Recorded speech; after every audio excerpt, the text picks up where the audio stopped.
Oye, Ricardo, antes de ir con Eric Gutiérrez, el director de Sin Línea MX, y saludarlo para también debatir, dialogar y dejar la víbora chillando, ayúdame a entender qué carambas está pasando en torno al caso de Yasmín Esquivel, y le ofrezco una disculpa porque va saliendo el sol y puede ver algunas sombras en mi rostro. Déjenme buscar un mejor lugar para transmitir en unos minutos. Pero, a ver, mi querido Ricardo, ayer mismo Yasmín Esquivel dijo esto en el Pleno de la Suprema Corte de Justicia de la Nación en su defensa. Ella se sostiene en su defensa. Dice que poderes fácticos armaron campaña en su contra.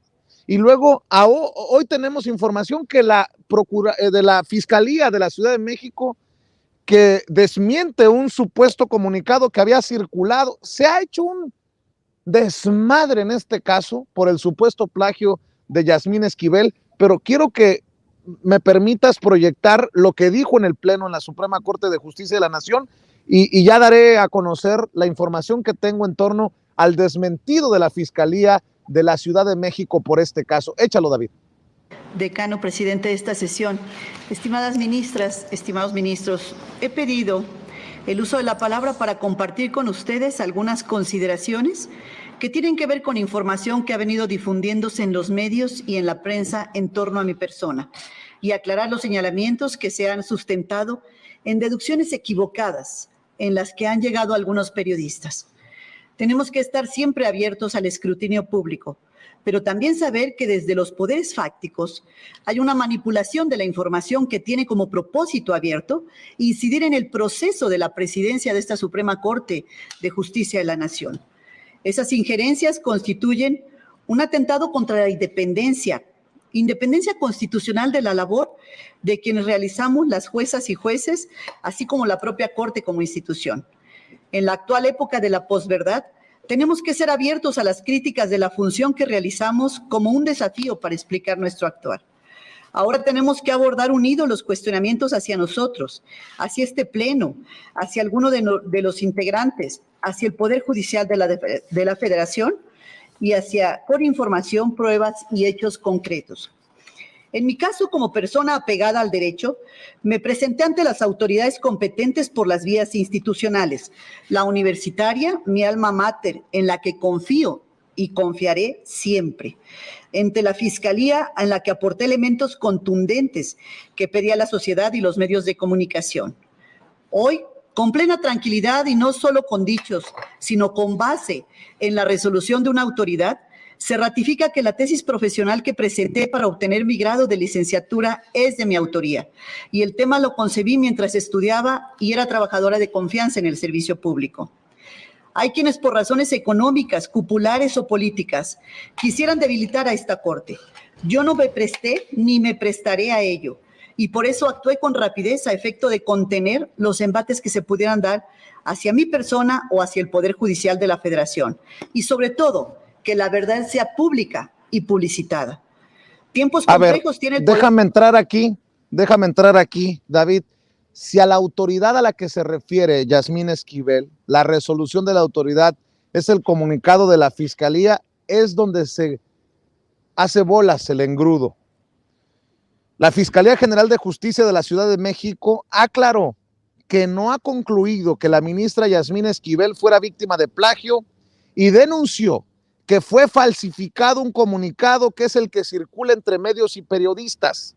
En ese sentido, dijo desconocer dicho documento, donde se hace referencia de presuntas conclusiones a nombre de la institución de justicia. Y cito, esta fiscalía no se ha pronunciado en ningún momento sobre el tema, ni ha hecho pública alguna conclusión en el sentido de que la denunciante fuera víctima de plagio, aclaró en un mensaje publicado en sus redes sociales. En este mensaje explicó que en días pasados la ministra acudió a las instalaciones de la Fiscalía, donde presentó una denuncia por las acusaciones en su contra, por lo que se dio inicio a una carpeta de investigación y se llevaron a cabo diligencias. Asimismo, mencionó que recibió documentos que la denunciante exhibió y se encuentra en la espera de otras que la quejosa refirió que presentaría posteriormente. Sin embargo, la Fiscalía informó que dada la temporalidad de los hechos y al existir la prescripción, el Ministerio Público resolvió el no ejercicio de acción penal por la denuncia de plagio de Yasmín Esquivel, lo que, insisto, complica la situación porque estamos ante una andanada también de críticas y hasta exigencias de renuncia a Ernestina Godoy por parte de actores políticos de oposición por este supuesto comunicado o conclusión a la que llegarían en la Fiscalía de Justicia de la Ciudad de México, que hoy es desmentido, mi querido Ricardo Sevilla. Por eso digo que esto está, espero, muy lejos de concluir, porque lo que yo he sostenido desde siempre es que se debe de investigar hasta las últimas consecuencias para aclarar lo del supuesto plagio y para que caiga quien caiga, para que caiga quien caiga, Ricardo.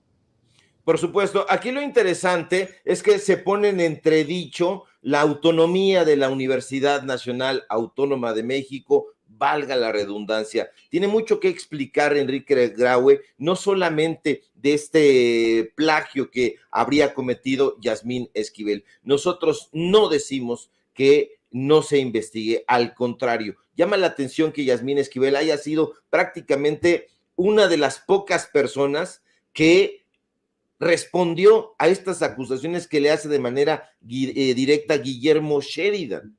Guillermo Sheridan ha enfrentado hacia Altiel a la Triste, a Fabricio Mejía Madrid, a un cincuento de personajes a los que les pone, a Gertz Manero, apenas el año pasado. Entonces ha hecho él es un supuesto cazador de plagiarios.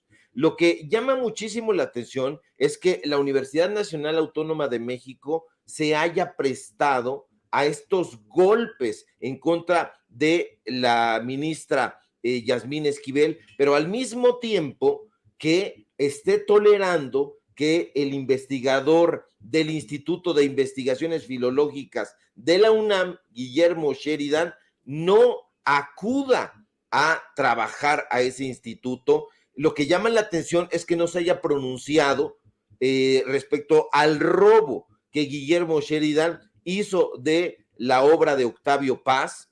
Nosotros lo presentamos aquí la semana pasada. La UNAM no ha dicho absolutamente nada. Nosotros contactamos al DIF, contactamos a la UNAM. Es hora de que todavía no nos responden, apenas un mensaje en la mañana, se van a contactar con usted para aclararle eso. No lo pueden aclarar porque Guillermo Sheridan robó obra que no le pertenece, robó obra de Octavio Paz. Entonces, este personaje, por eso decía el presidente López Obrador, carecen de